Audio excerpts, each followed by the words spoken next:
Et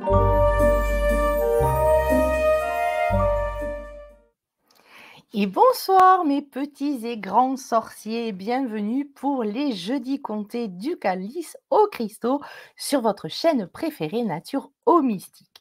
Ce soir, à nouveau, une histoire de Rosie et ce soir, c'est l'histoire de Miligré que nous allons apprendre. Je ne sais pas si vous vous souvenez que la semaine dernière, j'avais trouvé un grimoire qui était très joli avec plein de jolies choses.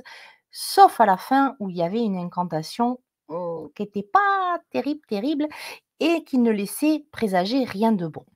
Donc je suis partie vite fait pour en parler avec Rosie et c'est là que, cric crac, l'histoire sort de mon sac. Après avoir pédalé comme une dératée, j'arrivai enfin à la lisière de la forêt magique où bien entendu Rosie Desmarais m'attendait.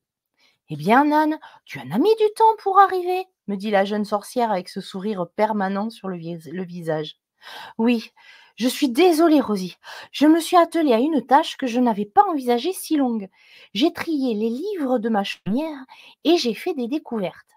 L'Orient, le chaudron, tu sais, heureusement, il m'a bien aidé. Il semble que son amnésie n'ait vraiment touché que ce qui a trait à la personne de Miligré, mais pas au reste. C'est bien étrange.» Non, Nan, ça n'est pas étrange. Je crois que dans le monde des humains, on appelle ça un choc post-traumatique. Tu sais donc pourquoi il aurait tout occulté? Oui, je le sais plus ou moins car les habitants de ma forêt me l'ont raconté par bribes. Je n'étais pas née encore, mais j'étais dans le ventre de ma maman déjà. Ce fut un drame atroce dont les élémentaux, les êtres de l'eau, de l'air, de la terre et du feu sont encore perturbés. À chaque sabbat que nous faisons, au lieu de n'être qu'une fête, il y a une cérémonie sérieuse en hommage à ceux qui ont perdu la vie ce jour-là. Oh Rosie, mais qu'a-t-il donc pu se placer? C'est Miligré. Elle s'est transformée, un soir de Mabon, en magicienne rouge. Elle a tout détruit ici, et des centaines de créatures ont perdu la vie. Quelle horreur! C'est pour ça qu'elle s'est enfuie. En effet, les habitants et invités voulaient se venger d'elle, alors elle a pris quelques affaires et personne ne l'a jamais revue. Si je ne me trompe pas, tu es née un an après cet événement. Quand je suis allée à la mairie de Bussac-la-Forêt, le cadastre m'a dit que la chaumière Léana était inoccupée depuis 125 ans et tu en as 124. En effet, je suis arrivée vite après, car c'est ce fameux soir que Chiarala et Orloson, mes parents, ont appris qu'ils allaient devenir mes parents.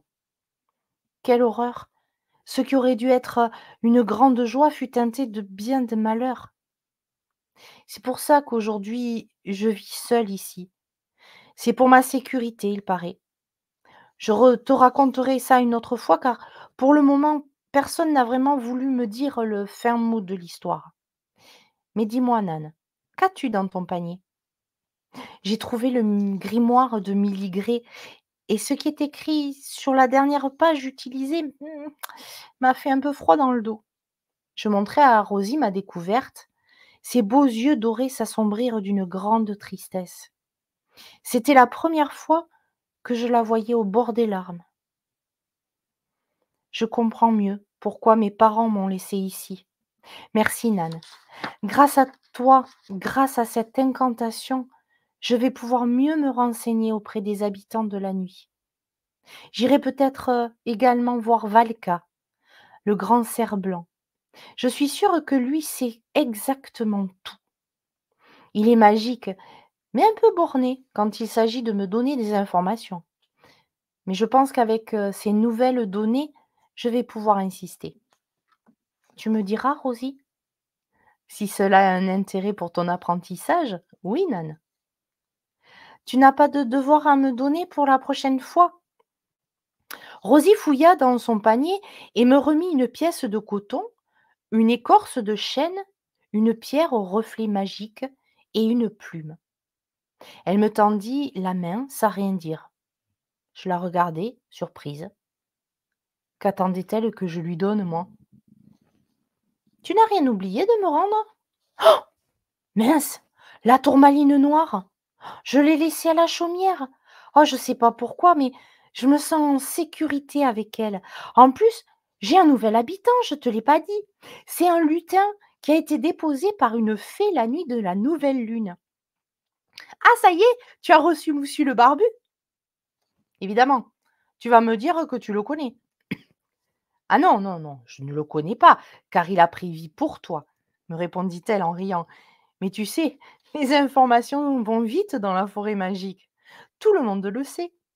Et la fée Chrysalide est bien connue ici comme même si elle vit dans le monde des humains.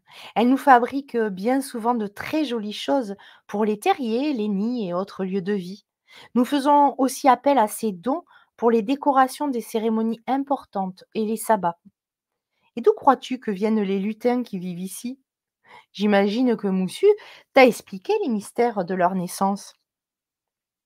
Oui, en effet, il m'apprend beaucoup. Il a plein de choses à me dire. J'ai été surprise de le recevoir pour protéger la chaumière. Maintenant, entre tes informations et le grimoire retrouvé, je commence à comprendre que c'est peut-être pas du superflu. Je te rapporterai la tourmaline de Luison la prochaine fois. Non, Nan, celle-ci, je te l'offre. Garde-la précieusement dans la chaumière. Elle sera d'une grande aide pour Moussu en cas d'attaque. Tu crois que nous allons être attaqués? Mon Dieu, si je dis ça à Caroline, elle va encore criser. Quant à Pascal, il va finir par utiliser ses outils comme des armes. Alors, sincèrement, Nan, je ne crois pas que Miligré revienne. Mais tu sais, il n'y a pas que les magiciens et les sorciers qui peuvent être malveillants. Les humains sont des êtres qui peuvent être formidables, mais également terribles. Les monstres existent et ils ont l'apparence de madame et monsieur tout le monde. Les émotions que vous ressentez, comme la peur, la jalousie, la colère, toutes ces sensations peuvent vous rendre monstrueux lorsque vous vous y laissez prendre. Oui, je sais, Rosie. Je l'ai moi-même expérimenté et j'avoue, j'en suis pas très très fière. C'est assez horrible. La tourmaline te protégera aussi de toi-même, Nan. Je remercie Rosie Desmarais de sa générosité. Je ne lui avais pas encore parlé des béliers, du bébé dragon, du taureau, enfin qui avait décidé de s'installer dans la grange à côté, surveillée par Caroline, chaque chose en son temps. Je me demandais bien entendu à quoi allait me servir le bout de tissu, le coton, les plumes, morceaux de bois, enfin, je verrai ça plus tard. Il se faisait déjà bien tard et le soir commençait à tomber sur la forêt magique. Je décidai donc de prendre congé pour aujourd'hui, car je suis pas une grande courageuse quand il s'agit de me promener seule la nuit dans les bois. Sorcière, oui, nyctalope, non. Je vous invite à chercher le nom. Et puis, il faut reconnaître que les environs de Bussac-la-Forêt n'étaient pas toujours bien fréquentés. J'avais appris de sources sûres, la commère du village d'à côté, que depuis plusieurs années déjà, un pénitencier étrange recevait les sorcières et sorciers vieillissants, les gnomes rendus fous, enfin plus que de raison, les fées délirantes et un immense bassin comptait tout ce qui était nymphes délurées, naïades hystériques et sirènes hurlantes. Les gardiens eux-mêmes étaient louches, des hybrides de géants et de nains et de dragons et de vouivres. Les premiers étaient immenses et poilus, les seconds méchants comme des teignes et crachant de l'eau boueuse. Brr. Je n'avais pas très envie de me trouver nez à nez avec l'un ou l'autre de ces créatures, moi. J'avais déjà bien assez à faire avec un chaudron amnésique, un balai muet et vermoulu, une apprentie maniaque et un compagnon armé de râpes et de couteaux, plus un poilu sur ma cheminée, ça suffit. Donc, c'est en pédalant comme une folle que je traversais dans le sens inverse le chemin, repassais sans m'arrêter devant Léana pour retrouver mon foyer, Pascal, Héra et Isis. J'arrivais à la nuit, saine et sauve, mais encore bien secouée des aventures de cette journée. Je le savais ce matin en me levant, que ça allait être une journée chargée. Cric-crac, l'histoire rentre dans mon sac. Alors j'espère que vous avez aimé la suite, de la semaine dernière et que, bah, ça vous donne envie d'en savoir plus, toujours plus. Dites-moi plus, plus, plus si vous voulez en commentaire. Comme d'habitude, je vous demande de partager la vidéo en MP, sur vos murs, mais en marquant le pourquoi, qui c'est, pourquoi, qu'est-ce que c'est. Parce que quand les gens, me connaissent pas, bah, naturo mystique, ça savent pas trop ce que c'est et puis ils ont pas le réflexe d'aller voir. Ce sont des dessins, voilà, qui font un monde enfantin et c'est pas si enfantin que ça. Donc je vous invite vraiment à partager et à faire, connaître les histoires de Rosie, si évidemment elles vous parlent et si vous les aimez. Je vous remercie pour votre fidélité en tout cas, puis j'attends vraiment avec impatience toujours vos commentaires. Je vous embrasse très, très fort. Je vous dis à la semaine prochaine pour une nouvelle